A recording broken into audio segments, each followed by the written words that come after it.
Hi, everyone. Thanks for being with us today. I'm here with Lisa Spector, and I'm very humbled and honored to be here with a musical genius and gifted pianist. And how are you and your adorable Labrador Gina doing this morning? We're doing great. Thanks so much, Lance, for having us. Just got back from a hike with Gina, so she's resting, and I'm looking forward to our interview. Thank you for having me. Awesome. Thank you so much. Looking forward to it. Love Labradors, and I love her name. It's so adorable. So, So she came to me actually from she was bred to be a guide dog. uh-huh. She was raised from a puppy raiser from Guide Dogs for the Blind, where I used to be a volunteer puppy raiser. And she came to me with the name Georgina. So that's her full name. I kept forgetting it. It was too long. You need short names for a filly, so I shortened it to Gina. Right. Yeah, I love it. It's so adorable. So I wanted to start by diving into your earlier musical development. So when you were a child, who would you say had the most significant impact on you to become a pianist? My mother. So the first time I heard the piano, first time to my memory that I heard a piano at all was when my mother played, and I didn't even know she did play, and I was mesmerized. I just remember watching her fingers and thinking, oh, I have to do that, and Sure. I want to play. And so she was actually my first piano teacher, even though she wasn't a professional teacher, a professional musician. She just thought, oh, I'm just going to teach my daughters. So she really had a very big influence on me. Yeah, very interesting. And so, how many hours a day did you practice? Was it daily or was it weekly? It was daily. When I first started, I don't remember. I was 7, and I just played every day, and I did my assignments, and then usually went a little beyond my assignments. And I remember making a significant jump. When I was 11, we got a new piano. It was a Steinway grand piano. And I remember at that point, I jumped from practicing an hour every day to 3 hours every day. And then by the time I was in high school, and I did my debut recital when I was 14 when I was in high school. So by the time I was in high school, I was at the piano 4+ hours. Wow. Every day. I mean, by choice. My parents were worried about me. They said, it was the opposite of what you hear. It wasn't like, Lisa, when you're going to practice. It was, Lisa, you need to get away from the piano and go out and play. Yeah. Sure. And I was much more comfortable at the piano. That's just phenomenal. I mean, that's dedication, and it clearly shows. So how did playing the piano help give you more confidence and overcome your otherwise shy nature? I was excessively shy, and the piano was my escape. The piano was something for me to hide behind. The piano was my voice. The piano was just the only place I felt really comfortable. So it allowed me to actually not speak, but just to make music. Yeah. So it kind of became a cover-up for many, many years. Yeah. No, I completely understand, and I can, definitely identify and relate, with that, with sports and recreation for me as a child.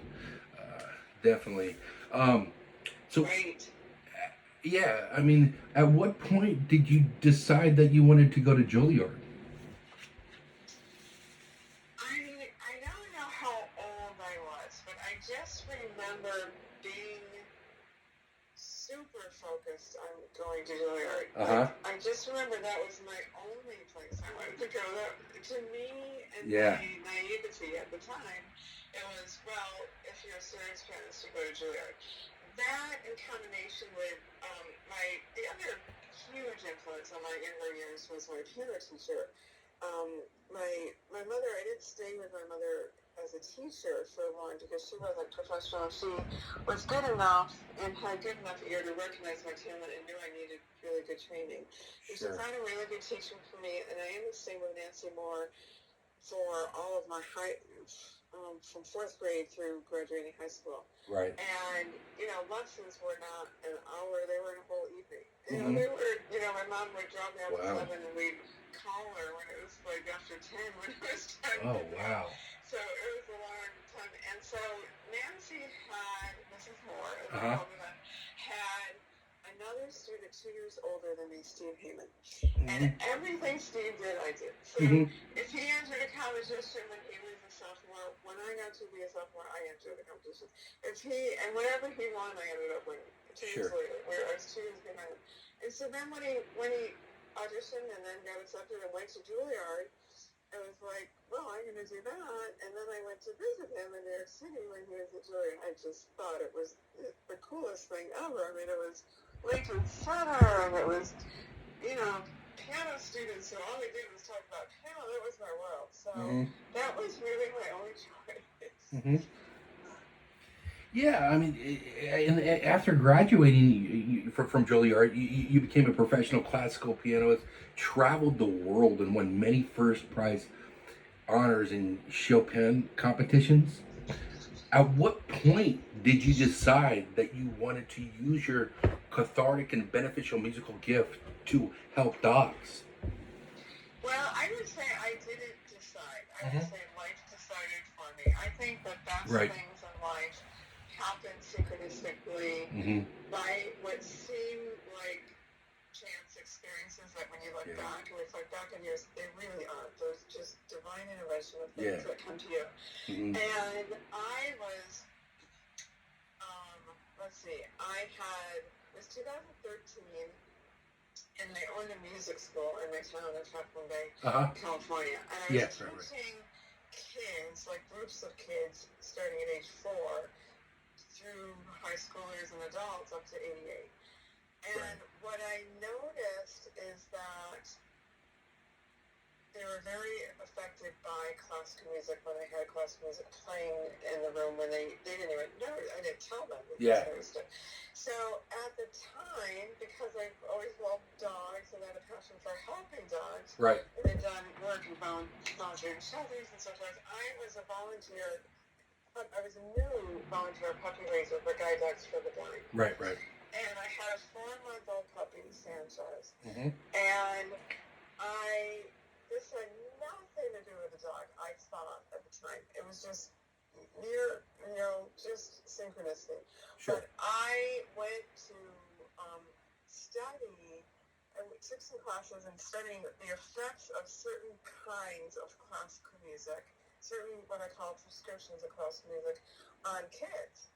And I was specifically looking for 2 things. I was looking to help, I would say 3 things: to help calm and center my 4-year-old class, to help center and focus my ADD kids, and then help stimulate and recharge my tired kids that would come in after high school for their lessons. So in learning, when I started applying a certain prescription of classical music to my 4-year-old class, and I had music playing when they came in the room, I swear it took a minute for them to, it used to take like 10 to 15 minutes without the music, and with the right music, they would calm down and focus in like a minute. Well, I also looked next to me and saw that my puppy, who was in a crate at the time, a guide dog puppy, would just be snoozing for 2 minutes. And I thought, I might be onto something. So it just came out of observation. And it's just so awesome. You can't, I never went to Juilliard to create music for dogs. I couldn't make this up if I tried to. I just kind of observed what was happening in my life. Definitely how just, fate and just going at things naturally really does, it's very, very fascinating. What do you like most about helping dogs through your music? I really love it when I'm able to educate them about the benefits of canine sound therapy, and not only music, but also sound. So when I'm able to educate people, I should say, on using sound and music effectively with their pet households or service dog households, that really benefits the animal in ways they can't possibly imagine. So not only relieving anxiety issues such as separation anxiety, sound phobias, excessive barking, over-arousal, even fear and aggression. I mean, I should say particularly for much, because anything that comes from anxiety, the music, it doesn't help every dog, but it has the ability to help. And so when I just educate people in really being aware of their household sound environment, every year it just gets worse and worse with the technology and the beeps and the sounds and the, the washing machine makes a buzzer when it's down and the dishwasher makes a beep and all these unnecessary sounds that sometimes we have control over. Sometimes we can just turn the digital switch and it turns off. Certainly we can with our computer devices. And so that in combination with the music, I'm very blessed, and I've had situations, because I've been doing this a long time. Right. I've had so many people call me or send me messages. They'll call me in tears and they'll say, I tried everything else, and the thunderstorm came in, and I just was beside myself, watching my dog in so much fear and so much anxiety, and I just put on your music, and I can't believe how quickly it worked. So that feeds my soul. And that's a way for me to reach more dogs and more people to educate them in the benefits of canine sound therapy. I do the same thing when there's construction going around our development. I live in a condo development in Pacheco Valley, and when there's construction going on and it's loud sounds, loud noises, I'm turning on your music, and it completely calms the dogs. There was a time where more than half of my dogs were from the Milo Foundation and my off-leash program. And every single one of those dogs that got into my car, and before we, whether it was a one-on-one training session or going out with the packs, was listening to your music at pickup and at drop-off. And it immediately, you want to keep it calm from pickup, after the whether it's a one-on-one session or it's a cross training session where they're hiking, running, sprinting. You want to keep it calm throughout the whole process, and that's what your music has really helped our dogs in our program, and my dogs specifically too. So it's definitely I love it. Well, I love it. Music to my ears. And when people tell me those stories, it's like these dogs who have no control over their sound environment. They don't get to choose the radio station. They don't get to choose the playlist. And so I really feel it's our responsibility. If we're really responsible caretakers to our dogs, it's our responsibility to protect their sound environment and to really be conscious of what they want. And every dog's different, so it's important to watch their behavior around it, but it's just so remarkable and something so simple, like music that's really free, because I stream, music is streaming, in fact, my podcast last week was about this, it's always someone's last, except for you, because you're educated, but with other people I've heard, it's their last thing they tried. Like, they tried everything else, nothing else works, and then they try my music and it works. I'm looking forward to the day where it's the first thing they try. I think it just, with just education, and with, this interview and discussion, it would, shed some more light on that as well.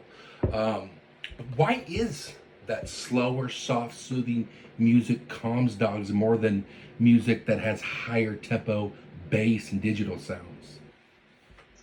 Well, lower frequencies have been proven to calm the canine nervous system. And if you watch dogs, because you've seen them respond, like, you don't tell them they're listening to me, like, now's the time, they hear so well, they hear so much better than we do, and they take in the music.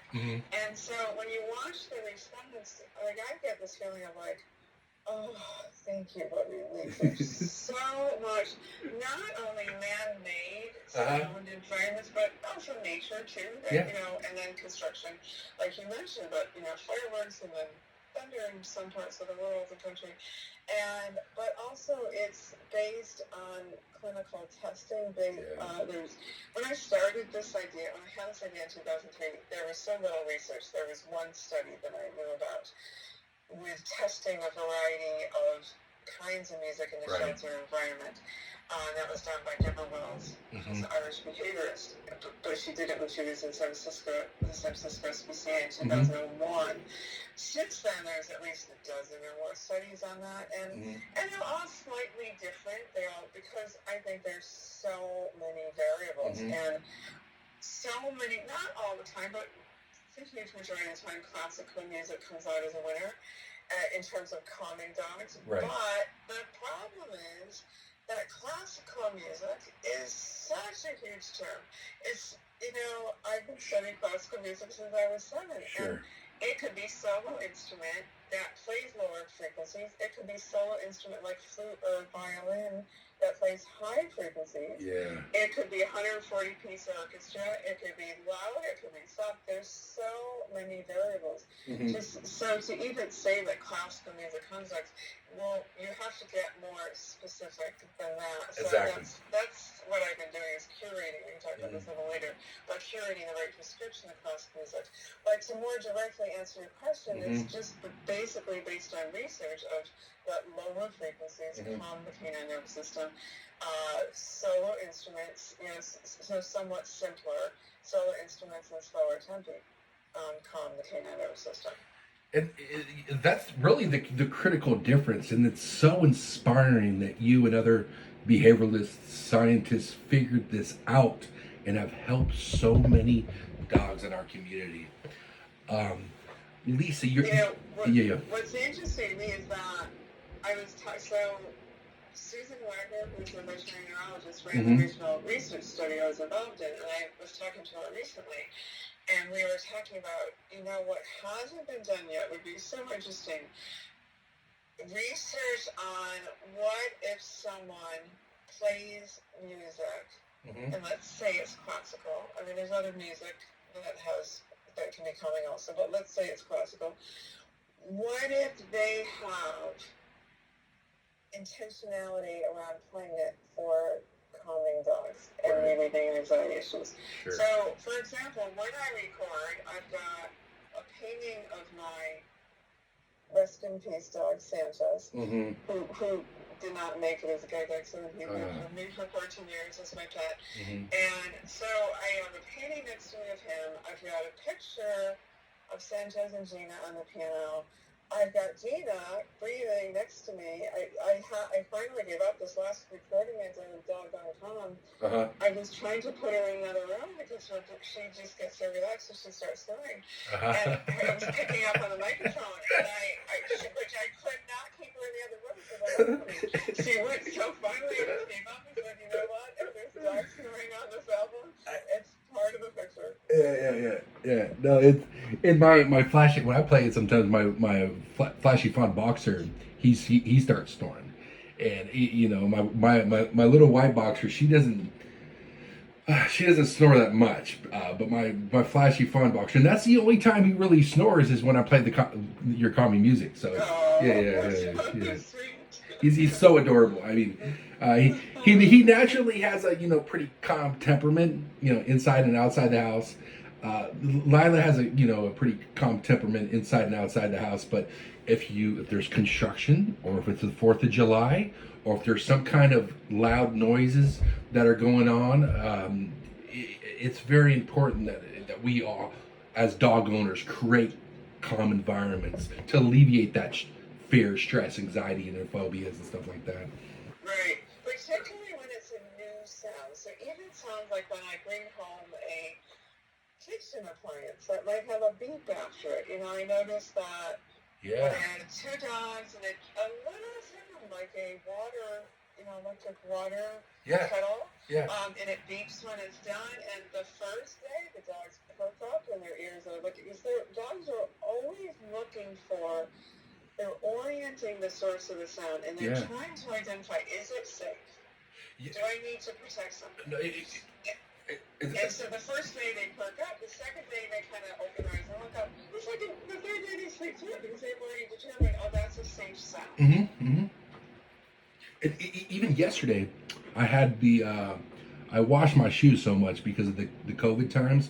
So I kind of busted my washer, so I had to get the guy to come in and fix it, and he was doing some loud, super loud noises. So I turned up your music, and I kind of just gave her some treats, paired it, paired it with, because I can tell that she was feeling a little like scared, nervous. You know what I mean? So Santino was fine. He's been really like super counter conditioned to everything, but Lila's still your puppy. You know what I mean? So I want to make sure that I'm pairing everything with music, food, so.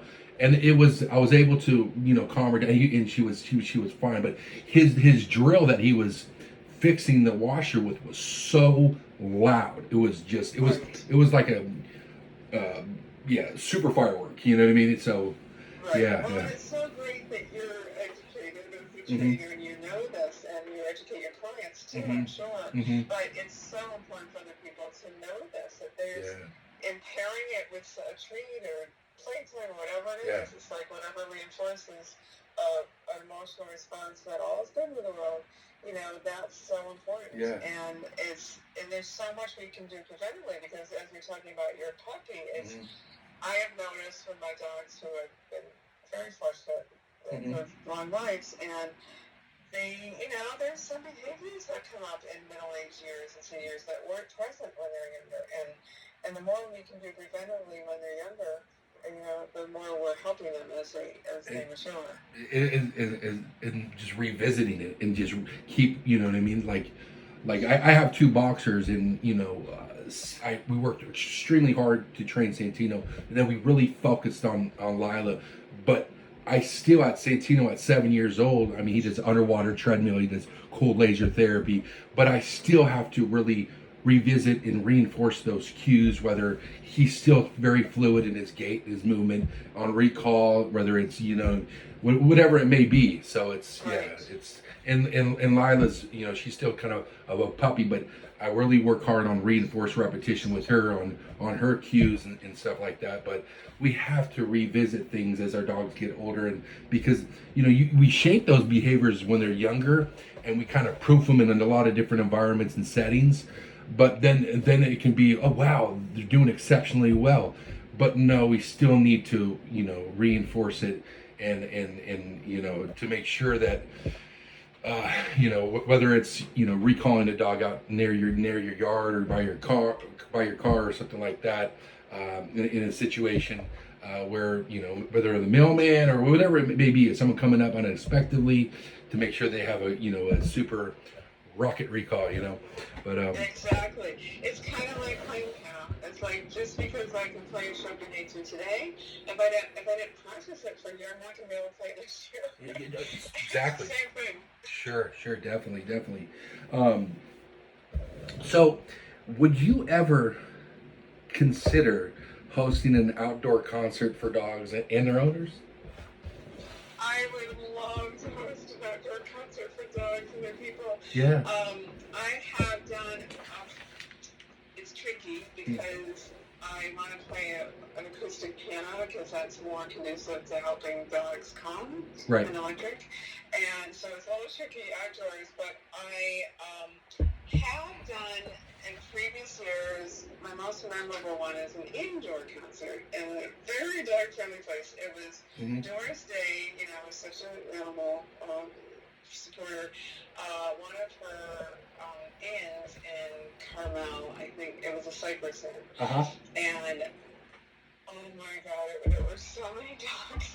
I was a little nervous because she's got a beautiful Steinway grand piano there. Yeah. And there were so many dogs, and I thought, because dogs need space. Yeah, exactly. And I got a little nervous. In fact, there were so many that they turned them away, and we ended up spontaneously doing a second concert 2 hours later because it was just so popular. So I will tell you, I did that, and even I probably would have so many dogs now, and then there's COVID and all that, but still, even so, the music, they were all so chill. I mean, they were all just, the only thing that's different is I ask people not to applaud, because as soon as they applaud, the dogs get alerted and they sit up and where's the calm. So I've done that indoors. I've never done anything outdoors. I've got it set up at home. I'm just starting to think about this, where people could be outdoors with their dogs and hear the music. Yeah. And so we'll see what develops. Yeah. Is, but I love playing live for dogs, and my dream is to go into a shelter. Yeah. Where my music is already playing in hundreds to over 1,000 shelters, and play live music and everything. That would be ideal. Yeah, definitely. I mean, behind your music, there are definitely many stories, and personally and particularly for myself, I will never forget when I walked out of Pete's Coffee Novato. It was around 2012, and Karen was in her car, and she was literally parked like right next to me with two beautiful white boxers, and they were so calm and sleeping and just soothing. I mean, to your music. You know, I sparked a conversation with Karen and asked her, "What is it that you're playing?" And it's very therapeutic. And she responded, you know, it's through a dog's ear. It was created to calm dogs with anxiety issues, and you know, now we're at 10 years later, and I still have those two. You know, we still have those two CDs, and we play them on repeat. And we listen to a variety of your older and newer music with the pups, but it was just, I mean, that's basically how I met Karen. Was at Pete's Coffee, and she was playing your music in the car, and it was that is so great. Yeah. I love it. So when I was talking about the idea I had for creating music for dogs in 2003, that was my first company and my first series, Through a Dog's Ear and Through a Cat's Ear. Ended up creating 16 albums with that company, and launched it in 2008 with a book and a CD, and that was might have been the one you were playing, and that created my career. I mean, it created my career as a pet calming maestro, which is what NPR called me in 2017. I'm no longer with that company. I left in 2018. Right. But my non-compete is over, and I have new music on the market, and I'm thrilled. I really honestly wasn't sure for a year or more whether I was going to come back to this, and my heart was being called to do so I'm so glad I did, and recently launched Dog Gone Calm on Napa, which is now streaming. And where can people find and purchase your new music? It is streaming on all the streams, so it's on Amazon Music and Spotify and Apple Music and Deezer. Awesome. Soon to be on Pandora. I didn't have it in physical form. There's no CD of it because I don't know how people have CDs anymore.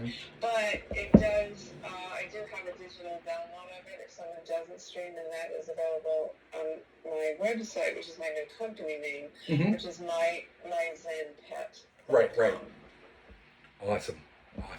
And to backtrack a little bit, your music has been played in thousands of vet clinics and shelters worldwide. Can you speak about how your music creates the calmer environments in those shelters and also has increased adoptions? Sure.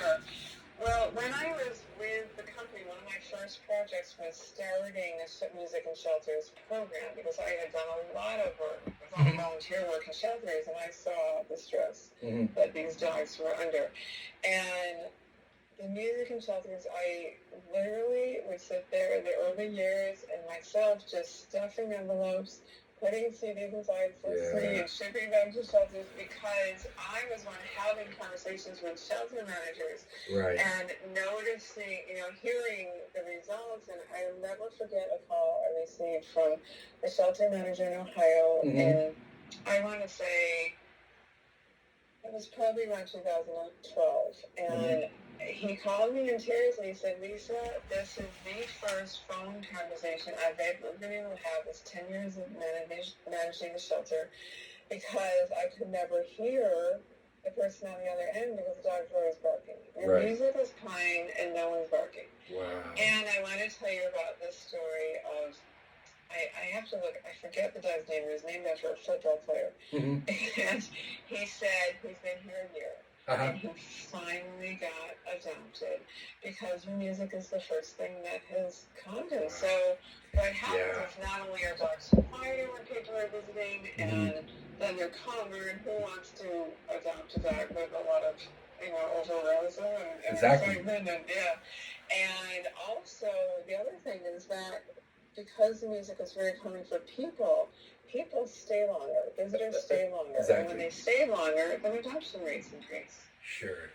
And I mean, there's so much fear and anxiety in dogs and shelters, and your music has a multifunctional and beneficial effect on the dogs, on the potential adopters, and on the staff. And on the staff and volunteers. And volunteers involved. It's truly amazing. And I talk a lot about in my new music about it's for both ends of the leash. Yeah. Because I have one of the things I do now is I have a doggone calm club, and I currently have 2 professional trainers in the club, because they said, I know all the skills to get my dogs to be calm, but I need to chill out sometimes with them. Right? I'm right there with them too. Yeah. So it is for both ends of the leash. It's not like, if anyone wants to sell your music or tells you about this great music that your dog can't hear. Now, dogs do hear much higher frequency than we do, so they can. Right. But that's not what we want to play for them when we want them to chill out, because higher frequencies charge the canine nervous system. Yeah. So if anyone says, I've got this album that's got higher frequencies, it's great for your dog, you can't hear it, that's the last thing you want. Yeah, right. Yeah, most definitely. So we're coming to an end here, and in conclusion, I want to thank you for your time, sharing your extensive knowledge. You truly are a musical phenomenon and a true animal rights advocate. I'm so grateful to speak with you and learn from you, learn your process and your work. Thank you so much for your time, Lisa.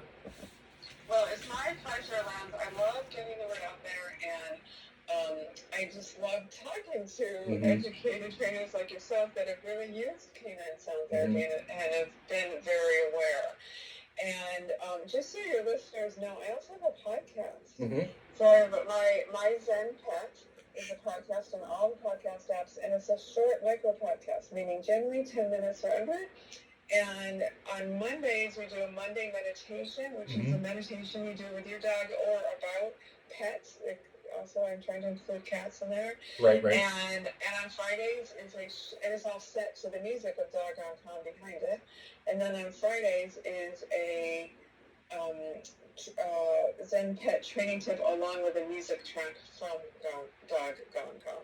So we'd love your listeners to tune into that. Most definitely. I definitely recommend all listeners to tune in, to check it out for their dogs and for themselves. I can't emphasize the importance and the benefit of listening to your music. And it's been a great pleasure speaking with you. And until next time, I just want to thank you again so much for your time, Lisa. My pleasure. Thanks so much. Talk later. Thank you so much.